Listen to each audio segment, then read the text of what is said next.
Hey, welcome back guys. And today I'm going to show you what's so special about Claude Code. Now, Claude Code is a CLI tool released by Anthropic, and Anthropic is a creator of Claude Sonnet and Claude Opus.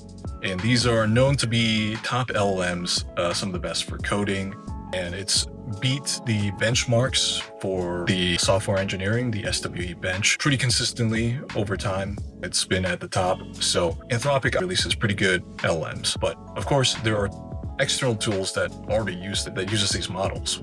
For example, Cursor and Windsurf. And so when people started creating and generating hype around Claude Code, a lot of people were rightly confused because I don't think that this was very well explained in the marketing. Why it's so exciting to use something that's headless. And I think this CLI tool is confusing to the average user, the average vibe coder, the average software engineer that's using AI-assisted coding, because in their mind, they're thinking, well, this is a regression, right?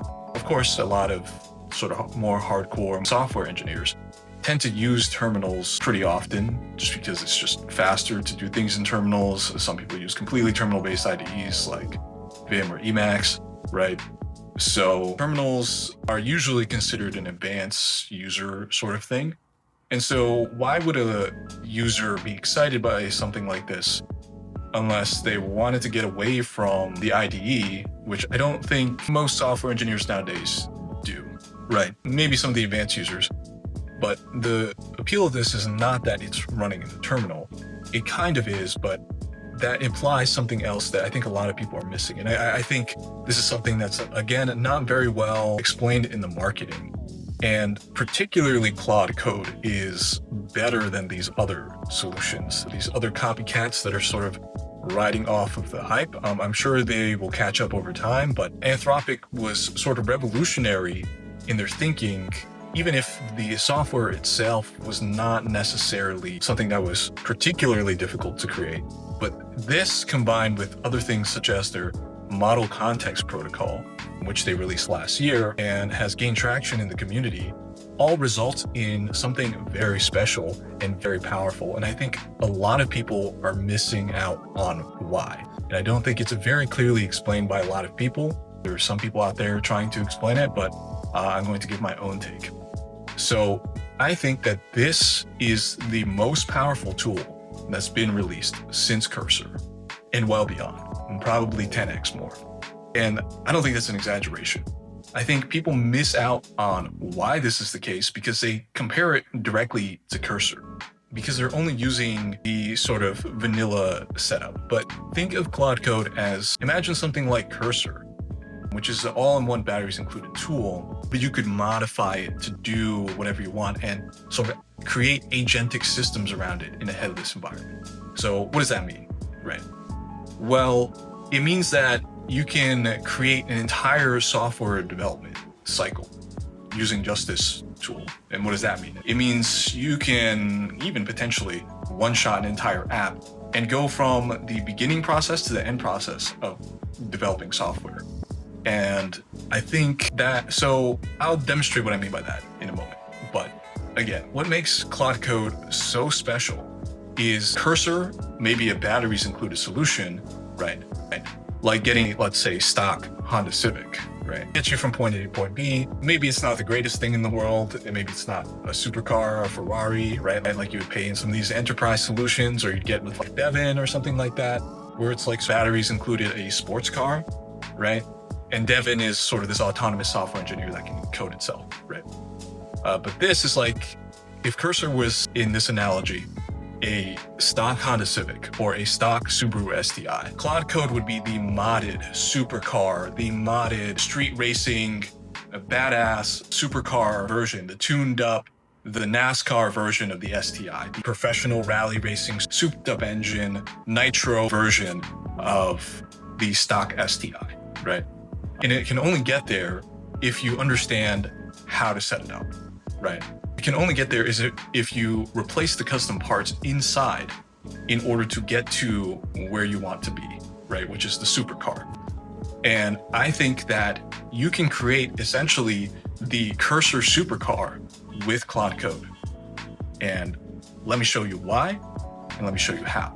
Talking about how you can replicate the software development cycle with just Claude Code. So Claude Code allows something called MCP servers. Cursor and other things do this as well, but I'll explain why being able to run it headless is a little bit more interesting and allows you to create this cycle, right? But I'll start by explaining what MCPs are if you don't know what they are already. If you do, you can skip ahead. But MCPs are sort of particular MCP servers are servers that implement the Model Context Protocol, right? And the Model Context Protocol is a protocol, this standard created by Anthropic, which much of the community is using now, which allows something like what we had a couple of years ago. We had something called GPT function calling, or sort of model function calling, which allowed the LLM to call APIs and basically do things in the real world, talking to other real software, which can do real things like even a smart home MCP that could turn the lights on and off in your house, right? And other sort of embedded software, things like that. And what MCPs allow you to do is talk to a bunch of different APIs and do actual things, tell the LLM to do actual things for you, right? This is sort of where the sort of buzzword agentic in the context of LLMs started to arise, right? It's like, hey, you have these autonomous agents, these things that can actually do real things in the world, right? And so for me, what that means in the software development cycle is we can have an MCP, and in this particular case in Claude Code, you can think of MCP servers as sort of plugins that allow you to just use the agent to do the things that you want them to do, right? The particular MCPs I'm using here to create the software development cycle is the Trello MCP. You can use Trello, Jira, or any other sort of Scrum, Kanban board that you see in software development. You can use any software for that. Git, version control, pushing up code, reviewing code. I should add the GitHub API here as well to make pull requests and things like that. Use that. Docker for DevOps and deployment. RAG, retrieval augmented generation, which I have a lot of different MCPs for. And this is used for stuff like documents, code indexing, and memory, right? So it's essentially just a way to give the LLMs long-term memory. We also have deployment, right? And this includes analytics as well, right? And logs that the agent can analyze. So Vercel, AWS, Azure, Google Cloud Provider. So how does this work? Let me start by talking about the product owner. So the product owner is in a normal corporation and normal software development cycle, right? You would have a product owner that decides what features are going to go into the app and either design them themselves or pass it off to a product designer, right? We can automate all of this. So you sort of have to start off this loop, this cycle yourself by telling the product owner what to create. But that's the easy part. I think most people, if they can just be the idea guy and generate a basically corporation for them, just completely replace the staff, right? And just have essentially a corporation created for them with a bunch of employees that are doing the idea for you. I think a lot of people would like to be in that position, right? Of course, there are people who like to get into the granular. They're software engineers who very much enjoy their passion, and they're not really concerned about creating a company or creating their own product or things like that. They're just in love with the craft. But I would say the vast majority of people would like to be the idea guy. The vast majority of people would like to be the CEO. This enables a lot more people to do that, I think. Even if they're a technical CEO and can write code themselves, I think this makes it significantly more efficient, right? So even if it's only 80% there, even if it doesn't accomplish everything, 80% boost in productivity when you're creating a startup or creating a product is pretty good. I would say a lot of people would actually pay a lot of money for that.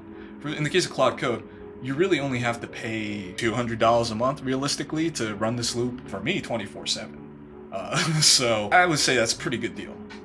There's some people paying $1,000 a month, and just like the Perplexity CEO said in a recent interview, I think that's worth it for a lot of people, a lot of engineers, a lot of creators, because it buys back time, right? You don't think of it as cost me money.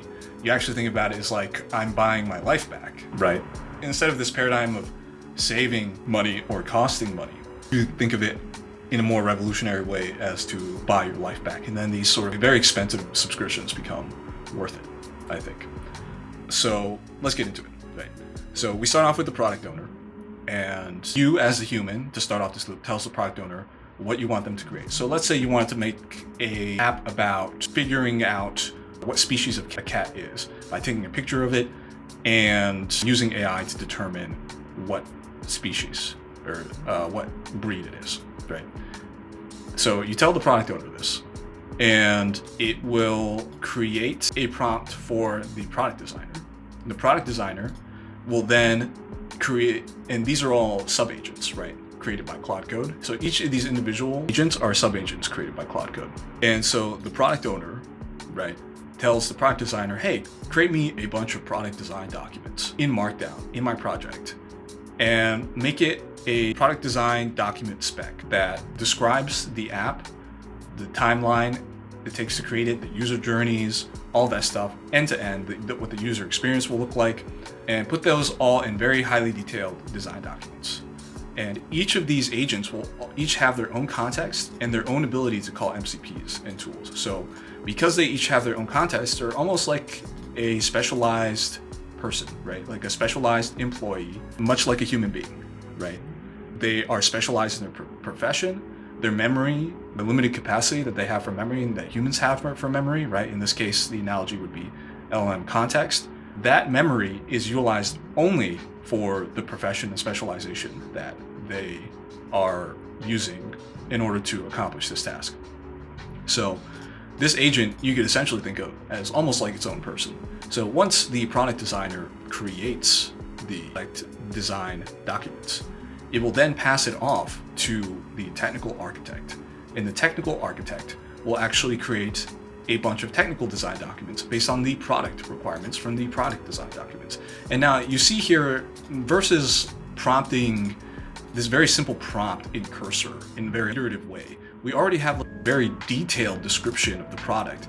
Let's say 20 Markdown files long, each very detailed, describing this specific product and the needs that it requires, and in this particular case, how to implement it technically. So now that we have a technical design document that's very detailed, we can just pass that off to the technical manager, right? Or tech lead, or whatever you want to call it.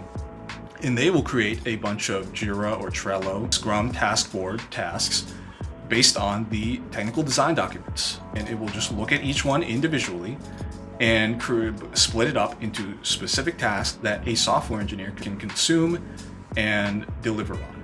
So then, after it's created all of these Trello tasks on the Scrum board, the software engineer will read from the backlog or the to-do section of the Scrum board. And this is, of course, all these using Claude 4 and LLM, specifically that's very good at coding, right? And it will, like Cursor, as though you prompted it with very highly detailed tasks, will then complete each of these tasks individually, right? And once it completes each task, before it moves on to the next task, and you can create multiple engineers, agents to work on this in parallel. That's the other great thing about Claude Code, is that all these agents can actually run in parallel, each with their own context window. So if you're a power user, if you're on the $200, $1,000 max plan, you could be running this all day and essentially have an entire organization working for you. So once the software engineer is done with the task, it will pass it off to the QA tester. And the QA tester has access to actually trying out the app, right? So in this particular case, the MCPs it would be using is something like Playwright, right? Or Puppeteer. Nowadays, I'm usually using Playwright because it's more efficient than Puppeteer, but that will, in this case, usually a web app, right? You can do similar sort of stuff for a mobile app or a native app or a video game and sort of simulate inputs and see the results and take screenshots and stuff like that. But the easiest way to do it is for a web app, and there's already tools for that like Playwright and Puppeteer. And so when it's taking, so what it does, a quality assurance test. It runs through the app. It tests out all the features that the software engineer just delivered, and it checks whether or not the features are working, whether there's bugs. And then the other MCP it uses is a Trello MCP to report these bugs, right? So the QA tester will generate a report after doing a quality assurance test and testing all the features the software engineer just passed over to it. And after it does that, it will create a bunch of tasks on the Trello board for the software engineer to take and fix if it's a bug fix. If everything's good to go, then it doesn't have to create, it creates a report saying a success, right? And so the software engineer does not have any bugs that it needs to take on.